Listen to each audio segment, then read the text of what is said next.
السلام عليكم. أعوذ بالله من الشيطان الرجيم. بسم الله الرحمن الرحيم. الحمد لله رب العالمين الرحمن الرحيم مالك يوم الدين. إياك نعبد وإياك نستعين.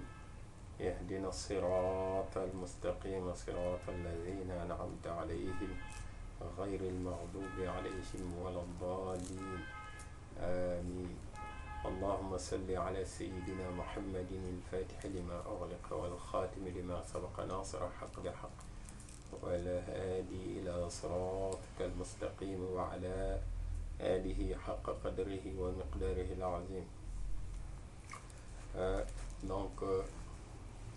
On revient partager avec vous les enseignements de Sayyidina Cheikh Ahmed Tidjani radhiyallahu anhu. Après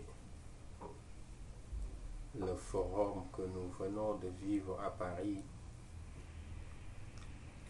et qui a honoré toute la communauté Tidjani de France, d'Europe et même d'ailleurs, nous revenons vers les enseignements, vers les notions de base. Et avant de continuer, nous faisons dua pour tous nos frères qui ont participé à ce forum. Faisons dua aussi pour nos frères de Paris, qu'Allah les aide, qu'Allah augmente aussi, masha'Allah, tout ce qu'ils ont. Qu'Allah mette la baraka. Et ça n'a pas été facile, mais quand même, ils ont réussi à le faire malgré que le temps, les moyens matériels, financiers, et même le potentiel humain a été difficile, mais quand même ils l'ont fait. Nous vous adressons toutes nos félicitations et nous faisons des doigts pour vous aussi et pour ceux qui sont venus, ceux qui auraient voulu y assister et qui n'ont pas pu aussi. Nous faisons dua pour qu'Allah subhanahu wa ta'ala nous maintienne dans la mahabba de Sayyidina Cheikh Ahmed Tidjani radhiyallahu ta'ala anhu. Et aujourd'hui, alors, j'ai voulu aborder le sujet de adab, la notion de adab dans la tariqa, la notion de adab en tant que musulman, la notion de adab en tant qu'être humain. Et je dirais même la notion de adab en tant qu'être vivant. C'est quelque chose qui est très important parce que les mashayikh, les ulama accordent à cette notion une très grande importance. Parce que cette tariqa est la tariqa qui regroupe toutes les notions de adab, toutes les valeurs sont concentrées dans cette tariqa et parmi ces valeurs, il y a la notion de adab. Bien entendu, il y a plusieurs degrés de adab. Si le temps nous le permet, nous essaierons de l'aborder. Mais si on n'aura pas assez de temps, ce sera Inch'Allah pour une prochaine fois. Alors, il dit اعلم أن المشايخ الكاملين والعارفين المحققين الواصلين قد اتفقوا على أن الأدب في طريق أهل الله تعالى آكد كل أمر. Donc, c'est dans toute chose qu'on retrouve cette notion de adab et que les grands mashayikh, les grands arifin billah, ceux qui toute leur vie l'ont consacré à la vie spirituelle, à l'adoration d'Allah subhanahu wa ta'ala. Quand je parle de vie spirituelle, c'est ceux qui adorent Allah en dépassant les limites de ce qui est autorisé, de ce qui est demandé. Donc, ils font les recommandations et ils font plus. C'est ça la vie spirituelle. Donc, c'est même pas seulement qu'ils font leurs 5 prières, ils font le jeûne, ils font des nawafil, mais tous les instants de leur vie, ils sont en train de faire du zikr. Pendant chaque fois, à chaque moment qu'ils respirent, ils sont en train de faire du zikr. Alors, il dit que la notion de adab concerne toutes les formes d'adoration d'Allah subhanahu wa ta'ala. Donc, on tient compte, quand on fait la prière, c'est avec adab. Quand on lit le Coran, c'est avec du adab. Quand on fait le jeûne, c'est avec du adab. Quand on fait du zikr, c'est avec du adab. Quand on fait la wazifa, avec du adab. Le wird, hadratul juma. Quand on est assis dans un cercle de zikr aussi, la position que nous adoptons, ça doit être toujours avec du adab. Et donc ça, c'est quelque chose qui est très important. Parfois, on s'assoit autour du cercle de la wazifa, c'est comme si on était assis dans un grand place. Parfois, on est assis en train de faire son lazim, c'est comme si on était en train de regarder la télévision, tellement on bouge dans tous les sens, tellement notre position n'est pas respectueuse, tellement on n'est pas concentré. Mais si physiquement on n'est pas, on n'adopte pas une position de adab, mais moralement, intérieurement, nous n'arriverons pas à avoir la concentration qu'il faut pour pouvoir bien faire son zikr. On dit que celui qui fait le zikr, il doit considérer comme s'il était devant Allah subhanahu wa ta'ala. Allah, il dit dans un hadith qudsi, Ana jalisu man zakarani, celui qui m'évoque, qu'il sache que je suis assis avec lui. Mais dans la tariqa, si nous revisitons les chartes, les conditions de la tariqa, telles que notre cher Cheikh Al-Hajj Omar anhu nous l'a enseigné, et telles que nous le retrouvons dans Fakihatul Tulab de Sidi Hajj anhu, dans les shurut de la tariqa, tel que ça a été repris aussi par Sidi Babakar anhu et par beaucoup de mashayikh, on trouve que le charte, la condition 23 et 22, ces deux conditions, eh bien, impliquent, nous ramènent vers la notion de adab. Si on dit que la condition 22, il faut te concentrer comme si tu étais assis devant le Qudwa, comme si tu étais devant le prophète sallallahu alayhi wa sallam. Sinon, comme si tu étais devant ses méchants. Ou alors, comme si tu étais devant ton cher. Alors, ça implique une concentration exceptionnelle qui te permet de profiter de la lumière du prophète Muhammad sallallahu alayhi wa sallam, de profiter de l'instant au moment où tu fais ton zikr. La condition 23 dit istihdaru ma'ani dhikr, essayer de te concentrer sur le sens de ce que tu dis. Quand tu récites la Fatiha, tu essaies de te concentrer sur le sens de la Fatiha. Quand tu dis la ilaha illallah, te concentre sur le sens en sachant que tu es en train d'évoquer l'unicité d'Allah subhanahu wa ta'ala. Tu dis astaghfirullah, tu te dis que je suis en train de demander pardon à Allah subhanahu wa ta'ala. Tu fais salatul fatihi, tu dis que je suis en train de prier sur la meilleure des créatures d'Allah subhanahu wa ta'ala en utilisant la meilleure formule pour prier sur lui. Alors, ça c'est la condition 23. Et tout ça, ça nous ramène vers le adab, ça nous ramène vers le fait de savoir qu'est-ce que je suis en train de faire. Donc c'est pour ça que le adab, c'est dans toutes les formes d'adoration. On dit que ala anna man lazama suluka sabilihi fi jami'i dhalika wasal.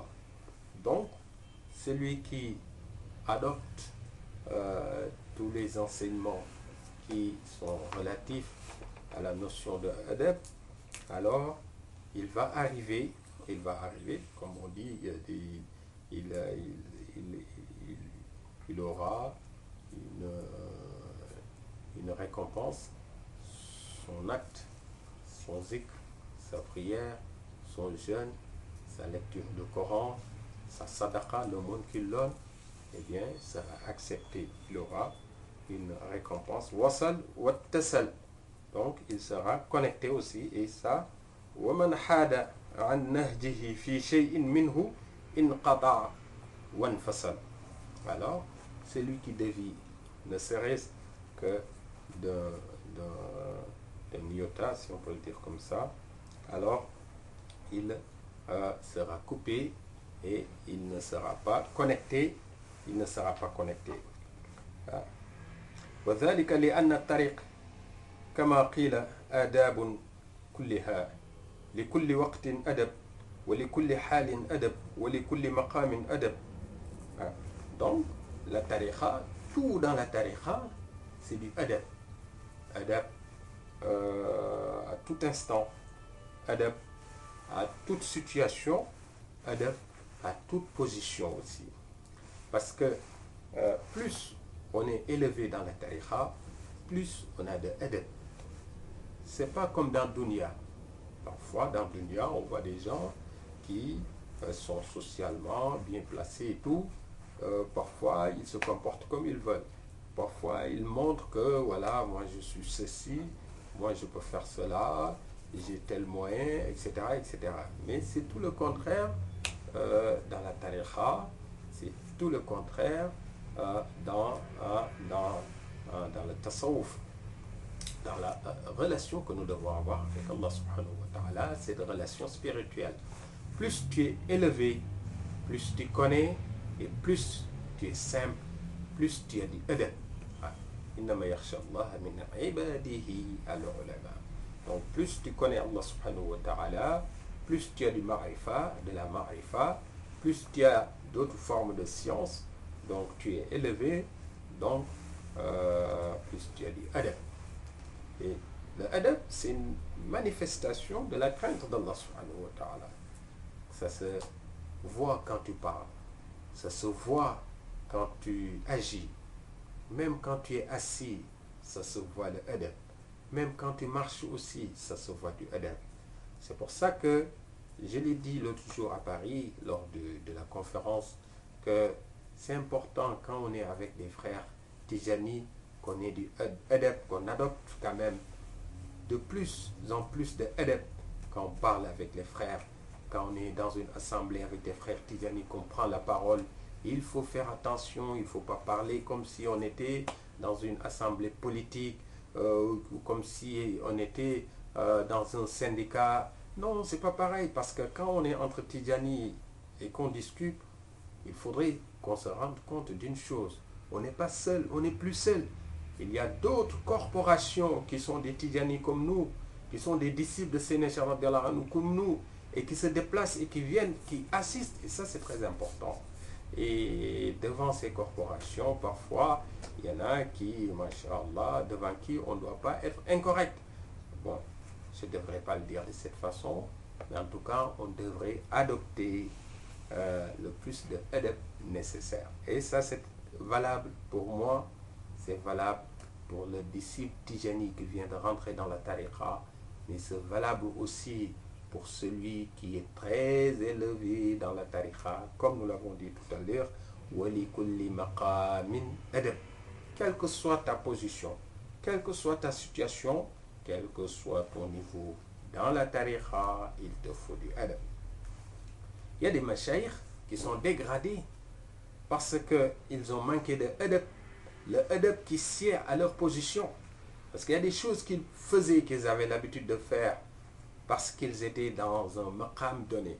Mais maintenant qu'ils ont évolué, qu'ils sont dans un autre maqam, s'ils continuent à adopter les mêmes habitudes, les mêmes pratiques, les mêmes façons de parler, ils risquent d'être dégradés parce qu'ils sont dans un niveau maintenant où il faut avoir beaucoup plus de adab. Et ça, il faudrait que les disciples Tidjani se disent que le adab fait partie de son zikr. Parce que c'est une tariqa qui éduque l'individu. C'est une tariqa qui fait de toi quelqu'un qui, masha'Allah, est exceptionnel. Parce que Rasul sallallahu alayhi wa sallam, nous l'avons dit ici une fois, lui, il a été éduqué par Allah subhanahu wa ta'ala. De sorte que le adab qu'il avait, le prophète sallallahu alayhi wa sallam, il n'y a personne qui l'a. Personne n'a le adab du prophète sallallahu alayhi wa sallam. Je l'avais dit une fois à la mosquée, une femme qui avait l'habitude d'entendre, qui entendait parler du prophète sallallahu alayhi wa sallam, alors elle n'avait jamais vu le prophète sallallahu alayhi wa sallam. La première fois qu'elle a vu le prophète sallallahu alayhi wa sallam, le prophète était en train de manger. Et il le voit manger, s'asseoir par terre et manger avec sa main droite. Et elle était étonnée. Et il mange avec sa main, le prophète, celui-là dont parle tout le monde. Dans tous les 4 coins du monde, on entend parler de Mohammed sallallahu alayhi wa sallam. Je le vois en train de manger avec sa main. En plus, il s'assoit par terre. Mais c'est quoi ça? Et le prophète sallallahu alayhi wa sallam lui a fait comprendre qu'il n'était pas un roi, c'était un prophète. Et ça, c'est très important. Il y a une nuance. Il y avait aussi un homme qui, lorsque il a vu le prophète sallallahu alayhi wa sallam, tellement il avait entendu parler de lui, dès qu'il voit le prophète sallallahu alayhi wa sallam, il commence à trembler. Le prophète sallallahu alayhi wa sallam lui dit, non, il ne tremble pas. Je suis l'enfant d'une femme qui mangeait de la viande sèche. Tellement ma mère était pauvre, qu'elle ne mangeait pas toujours de la viande fraîche. Quand elle avait de la viande, elle mangeait une partie, l'autre partie, elle séchait l'autre partie. Comme ça, le lendemain ou le surlendemain, quand elle aura faim, elle prend cette viande sèche, elle fait la cuisine avec. Ana ibn imra'atin kanat ta'kulu al-qadid. Je suis l'enfant d'une femme qui mangeait de la viande sèche. Donc pour vous dire que il était éduqué, le prophète sallallahu alayhi wa sallam. Mais comment il a eu cette éducation? C'est parce que c'est Allah subhanahu wa ta'ala lui-même qui lui a donné cette éducation. Adabani Rabbi fa ahsana ta'dibi. Et il y a dans une version, il a rajouté Suma amarani bi makarim al-akhlaq. Ensuite, il m'a ordonné d'adopter les meilleurs comportements. Et ça, c'est quelque chose qui est très important. Le adab, c'est ce qui fait que tu as les makarim al-akhlaq. Si tu n'es pas discipliné, tu ne peux pas avoir les makarim al-akhlaq. Makarim al-akhlaq, c'est la noblesse dans les comportements. Avoir des caractères nobles. C'est pourquoi le prophète sallallahu alayhi wa sallam, il a été envoyé. Si on n'a pas le adab, on ne peut pas faire le zikr, un zikr qui est adapté, accepté déjà dans ta position. Mais pourquoi dans la tariqa on ne dit pas que pour faire le zikr il faut rester debout? Et pourtant dans la prière il y a une position debout. Pourquoi dans la tariqa on ne dit pas que pour faire ton zikr il faut que tu sois allongé? Pourquoi? Et pourtant on sait que tôt ou tard on sera allongé, ne serait-ce que dans la tombe. Mais la position allongée, c'est une position qui nous rappelle la mort, qui nous rappelle qu'un jour on sera là.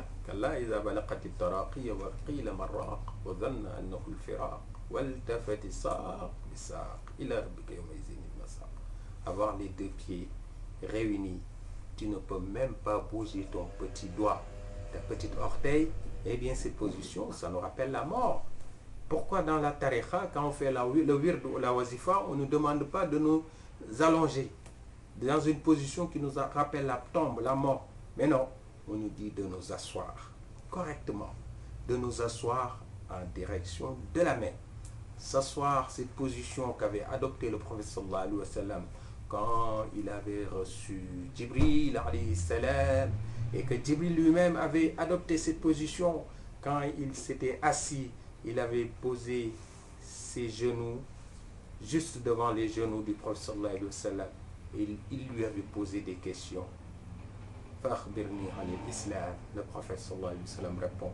Fa'akhbirni anil iman, le prophète sallallahu alayhi wa sallam répond. Fa'akhbirni anil ihsan, le prophète sallallahu alayhi wa sallam répond. À chaque fois il disait sadaqta, tu as raison. Et Omar ibn al-Khattab radiyallahu anhu, qui nous a rapporté ce hadith, il dit, nous tous on était étonnés, yas'aluhu wa yusaddiquhu, il lui pose des questions en même temps, c'est comme si c'était lui le professeur, lui c'est bien, tu as bien répondu, etc. etc. Donc c'est cette position là qu'avait le prophète sallallahu alayhi wa sallam quand il avait reçu Jibril alayhi salam, et que Jibril aussi quand il était arrivé, c'est cette position qu'il avait.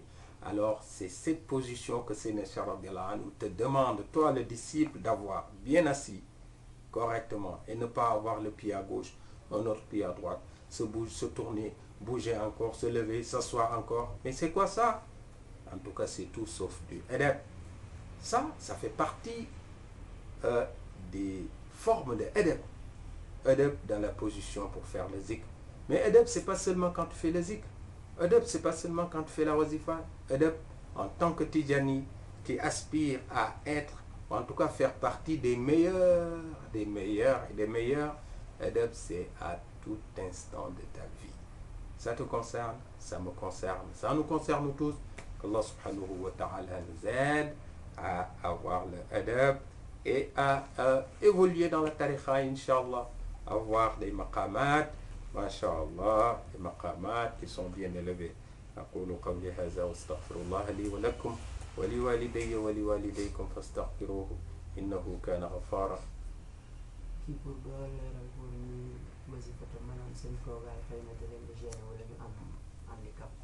Ouais. Donc pour ceux par contre qui font la wazifa et qui ont du mal à s'asseoir pendant longtemps, là aussi, vous savez, il y a la tariqa, c'est comme l'islam.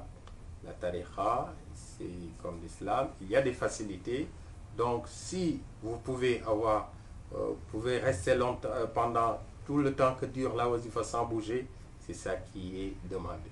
Si par contre vous avez du mal à rester longtemps, mais essayez d'adopter 2 ou 3 positions. En tout cas, essayez de faire votre wazifa. En tout cas, quand vous arrivez au 7e grain de Jawharatul Kamal, là, faites tout votre possible pour ne plus bouger, parce qu'il y a le prophète sallallahu alayhi wa sallam qui est là, c'est M. Ahmed Tijan radiyallahu anhu qui est là, c'est Abu Bakr Sadiq radiyallahu anhu qui est là, c'est Omar bin Khattab radiyallahu anhu qui est là, c'est Ousmane bin Affan radiyallahu anhu qui est là, Sidna Ali ibn Abi Talib karamallahu wajhahu qui est là. Et aussi, comme j'ai l'habitude de le dire, ça c'est la délégation officielle, mais parfois ils ont accompagné aussi par d'autres mashayikh ou par d'autres arwah aussi, etc., etc.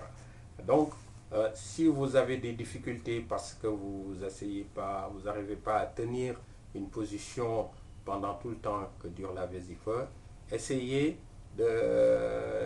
d'adopter la position la plus correcte. Chacun sait, se connaît mieux que Cheikh Ahmed. Moi je suis en train de parler, mais vous connaissez. Essayez parmi les positions que vous savez faire, celle qui est la plus correcte. Et si vous devez changer 1 ou 2 fois, essayez de voir. Si par contre vous êtes malade et que vous n'arrivez pas à plier les pieds et tout, ben, asseyez-vous comme vous pouvez. Si vous ne pouvez pas vous asseoir, mettez-vous sur une chaise, etc., etc. La tariqa, c'est rahma, comme l'islam, c'est rahma. Rasul sallallahu alayhi wa sallam, il avait dit, ana rahmatun muhda, je suis une miséricorde qui oriente vers le droit chemin inchallah. اللهم صل على سيدنا محمد الفاتح لما أغلق والخاتم لما سبق ناصر الحق والهدي إلى صراطك المستقيم وعلى آله حق قدر ومقدار عظيم. أقول قولي هذا واستغفر الله لي ولكم ولوالدي ولوالديكم فاستغفروه إنه كان غفارا. سبحان ربك رب العزة عما يصفون وسلام على المرسلين والحمد لله رب العالمين. تبارك الله.